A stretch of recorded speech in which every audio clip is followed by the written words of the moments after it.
On m'entend bien? Parfait. Alors oui, il y a eu un petit peu de changement effectivement, donc je serai seul aujourd'hui pour vous parler d'un même sujet hein, qui était prévu, à savoir l'Open Innovation.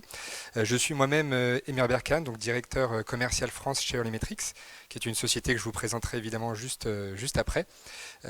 Très ravi d'être avec vous pour finalement répondre à des questions qui sont essentielles pour peut-être des personnes qui sont dans la salle quand on est un grand groupe et on veut répondre à certaines questions liées à sa stratégie d'open innovation.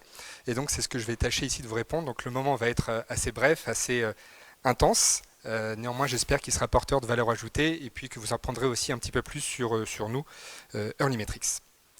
Alors je vais apprendre à faire ça. Hop. Et donc peut-être avant de rentrer dans le vif du sujet, des questions que vous vous êtes posées et qu'on a posées à certains de vos confrères, si certains grands groupes sont dans la salle. Un petit mot pour vous dire qui on est et finalement pourquoi on pense être pertinent pour répondre à ces questions-là.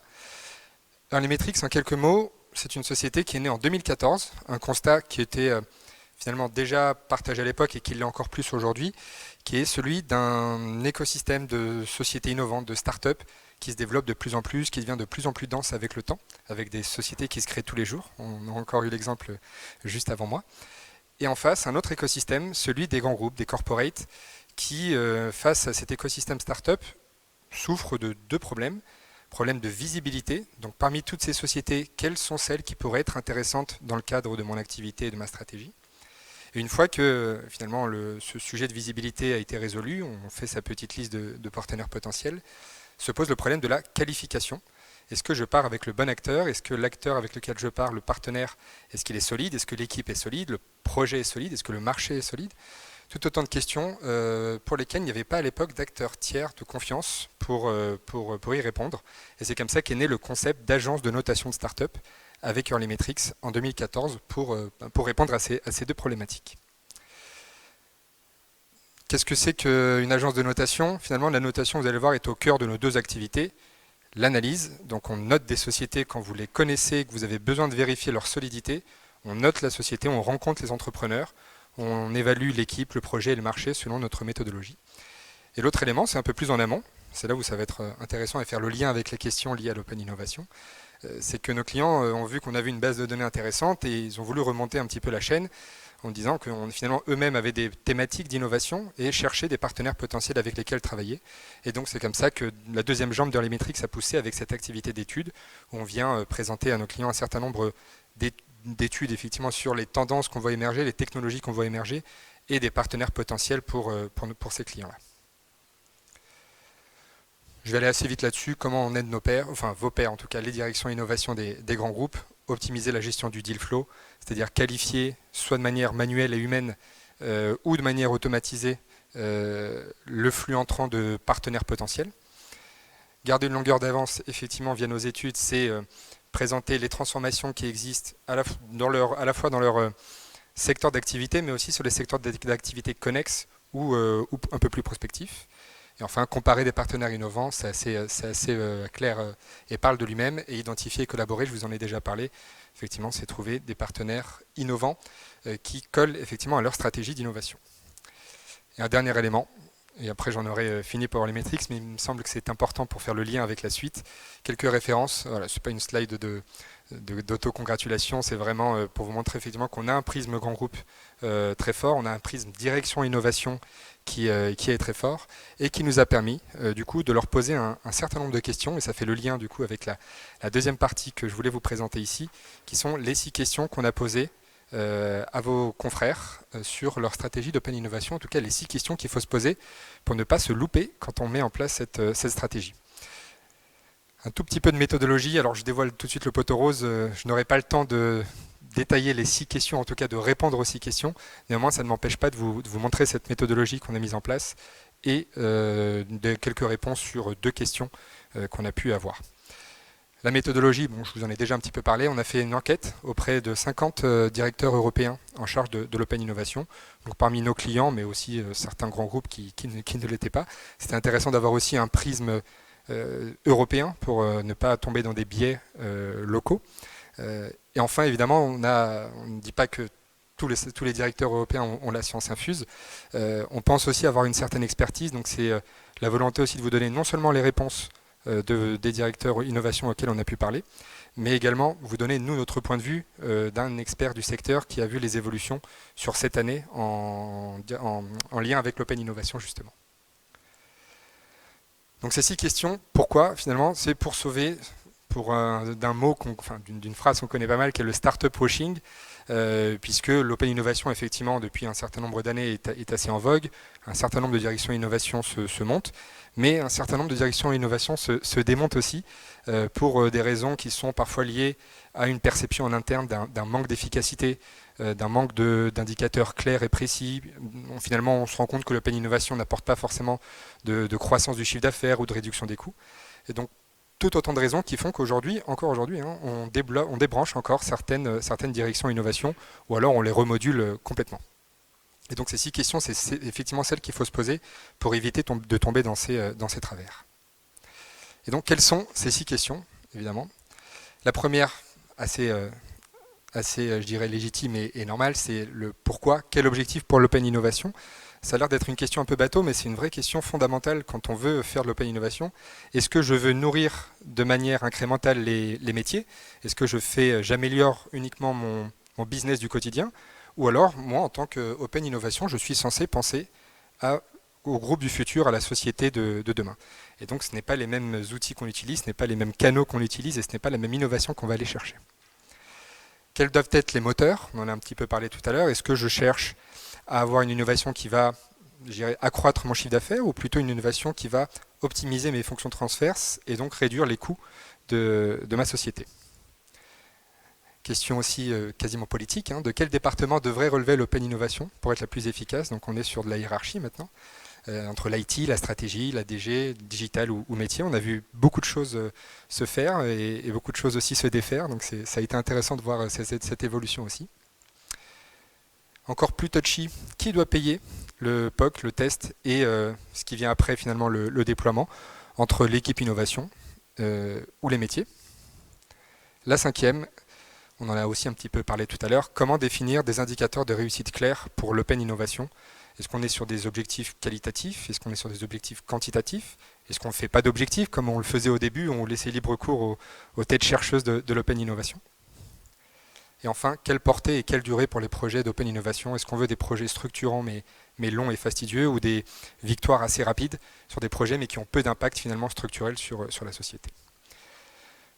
Voilà les questions qu'on a posées à ces directeurs innovation. J'ai fait le choix aujourd'hui d'en évoquer que 2 avec vous.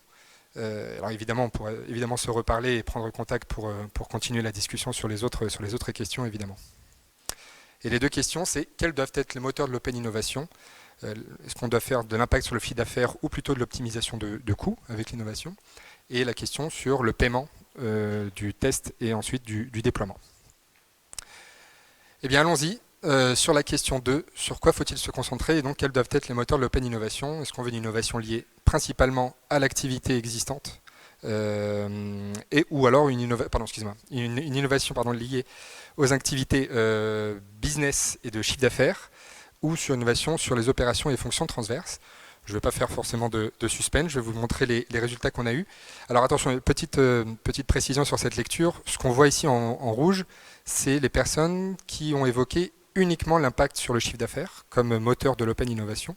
Ce que vous voyez en bleu, ce sont des personnes qui ont répondu les 2. Donc ce qu'on voit, c'est que la majorité des directions innovation auxquelles on a parlé, donc 75%, voient l'impact de l'open innovation à la fois sur le chiffre d'affaires et sur l'optimisation des fonctions transverses. Bon, ça paraît assez légitime, mais il y a des choses quand même à aller creuser un petit peu derrière au-delà de ces réponses. Ce qu'on voit effectivement, c'est pour n'importe quelle société finalement, ce qu'on a vu et ce qui nous a été dit et ce qu'on recommande finalement, c'est de toujours placer les sujets business et chiffre d'affaires au top de la feuille de route innovation. Pourquoi? Puisque finalement 1000 € de gagnés en disent beaucoup plus que 1000 € de perdus quand il s'agit d'un grand groupe ou d'une société, puisque on va parler de choses qui ont un certain potentiel, qui ont une valeur aussi exponentielle. Et il y a des éléments RH qui sont extrêmement importants, puisque à travers ce 1000 € en plus permis par la croissance du chiffre d'affaires grâce à l'open innovation, on va aussi permettre une certaine fédération et un engagement des équipes autour de ces sujets d'open innovation, ce qui est un peu moins le cas quand on est sur l'innovation d'optimisation de coûts, qui certes sont évidemment importantes, mais fédèrent un peu moins et engagent un peu moins les collaborateurs. Néanmoins, il y a cette particularité qu'on a vue chez pas mal de nos clients, des petites victoires sur l'open innovation dans les fonctions transverses et en particulier la fonction RH, puisque ça permet finalement de faire d'une pierre deux coups, puisque ce qu'on va intégrer en open innovation dans le département RH, que ce soit dans la communication qu'on va faire auprès des employés, etc., va permettre non seulement d'apporter de l'innovation, certes, mais de confronter les collaborateurs directement à des sujets innovation, et la fonction RH étant centrale, c'est ce qui permet finalement d'acculturer un peu plus les collaborateurs sur ces sujets d'innovation digitale ou technique. Et un élément qu'il faut avoir en tête et qu'on a beaucoup vu aussi, je peux prendre l'exemple de L'Oréal, hein, qui est une entreprise évidemment que tout le monde connaît, mais avec qui on travaille essentiellement sur les aspects industriels. Donc c'est un département qu'on appelle L'Oréal Opération, et qui finalement va énormément innover et va énormément s'entourer de partenaires start-up.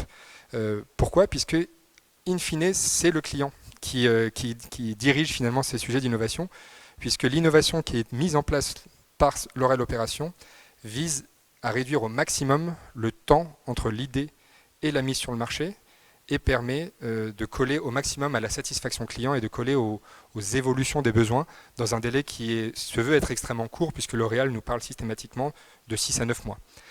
Et donc la fonction industrielle, qui est une fonction transverse chez L'Oréal, est parmi l'une des fonctions qui innove le plus au sein de L'Oréal. Donc voilà, le conseil, c'est finalement, quand on est une entreprise industrielle, certes l'open innovation vis-à-vis des clients est ce qui doit primer, mais l'industriel arrive en second plan, puisque finalement la finalité est la même, c'est celle de la satisfaction client et de mettre sur le marché quelque chose d'innovant de manière très rapide. Voilà sur cette question 2, et puis je vous l'ai promis aussi, la question 4, qui doit payer pour le test et ensuite finalement pour le déploiement avec le partenaire potentiel.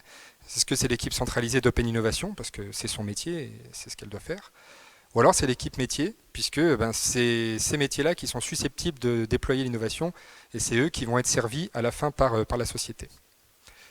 Qu'ont répondu les directeurs innovation ? C'est assez serré finalement, on a moins de majorité que ce qu'on a vu précédemment. Néanmoins, ce qui ressort, c'est que c'est les équipes métiers concernées qui devraient payer pour le test avec la société innovante. Mais on voit quand même que c'est assez serré. Et donc au-delà de ces réponses, toujours essayer de creuser et d'aller un peu plus loin. Qu'est-ce qu'on voit nous, Early Metrics ? Donc on a vu effectivement depuis cette année qu'on fait ce métier, on a vu beaucoup de choses se faire, on a vu des équipes innovation qui prenaient en charge complètement le test et qui laissaient ensuite totalement le déploiement au métier. Alors ce qu'on voit surtout, c'est qu'il y a eu un besoin impérieux pour les équipes innovation de débloquer un budget minimum pour accompagner le test au début au moins. Pourquoi ? Il y a deux raisons finalement qui font écho à ça. La première, c'est quand on a effectivement des innovations qui peuvent être transverses. Là, c'est la guerre entre je refacture en interne, je ne paye pas puisque je paye moins, etc. Enfin, j'utilise moins. Donc là, c'est une guerre en général qui bloque certaines innovations qui ont pourtant une valeur transverse, qui est la plus grande valeur ajoutée pour un groupe, c'est d'avoir un prestataire qui adresse finalement les besoins de plusieurs entités. Et donc pour pallier ce besoin, l'équipe innovation peut prendre en charge ces tests avec ces sociétés à visée transverse. Et l'autre élément, c'est l'élément de risque/budget des équipes métiers. En fait, tout simplement, ce qu'il faut avoir en tête, c'est que les responsables de BU, les métiers, sont souvent responsables d'un compte de résultats et ont une vision, mine de rien, à un an ou 2 ans. Alors, c'est pas leur faire injure que de dire ça, mais c'est déjà une grande responsabilité. Et parfois, l'innovation qui n'a pas un impact fort dans l'année ou dans les 2 années à venir est parfois, je dirais, regardée avec intérêt mais pas déployée. Et c'est là où l'équipe innovation peut avoir un vrai intérêt, c'est quand on perçoit un risque trop fort ou en tout cas une mise en place et un déploiement qui peut être un peu long, qu'on peut mettre le pied à l'étrier du partenaire potentiel via un budget de l'équipe innovation. Et ce qui est intéressant, peut-être pour conclure sur cette réponse, c'est le cas Aéroport de Paris, qui a mis en place quelque chose d'assez intéressant dans le sens où il y a une équipe innovation aujourd'hui, l'Innovation Hub, qui est très centralisée et qui a un budget finalement pour prendre en charge le test avec la société entièrement, vraiment complètement en charge, et qui va prendre le risque de ce petit chèque de départ, et qui va ensuite mettre la pression finalement sur un plus gros chèque que paiera les métiers, sous réserve de validation de certains bénéfices, de certains indicateurs qui auront été définis avec le métier. Et ça permet finalement de décaler le risque et de faire en sorte que finalement la collaboration se fasse là où elle aurait pu effectivement ne pas se faire, mais avec toujours entre les deux quelque chose qu'on n'a malheureusement pas le temps de voir ici, qui est ces éléments d'indicateurs de la performance de l'Open Innovation. Voilà ce que je voulais vous dire, en tout cas sur les deux questions que j'ai pu aborder. Avec grand plaisir sur les moments de networking pour évoquer les autres ou pour discuter un peu plus amplement et nous rencontrer si vous voulez, si notre activité vous intéresse. Je remets mon adresse ici au cas où cela vous intéresserait. Je vous remercie encore pour votre attention et à très vite.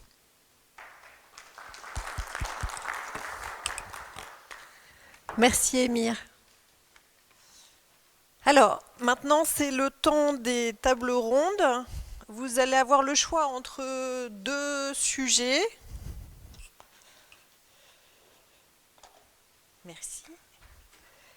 L'IA au service d'une santé personnalisée avec Frédéric et l'importance de l'intelligence collective au cœur de sa stratégie produit avec Samy. Alors, du coup, la table 1, c'est Frédéric, c'est ça? Ok, donc l'intelligence artificielle et la 2...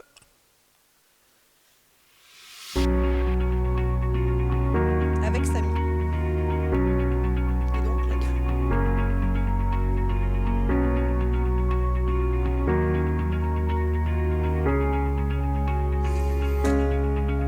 Et à l'issue de ces tables rondes, nous irons prendre un petit café.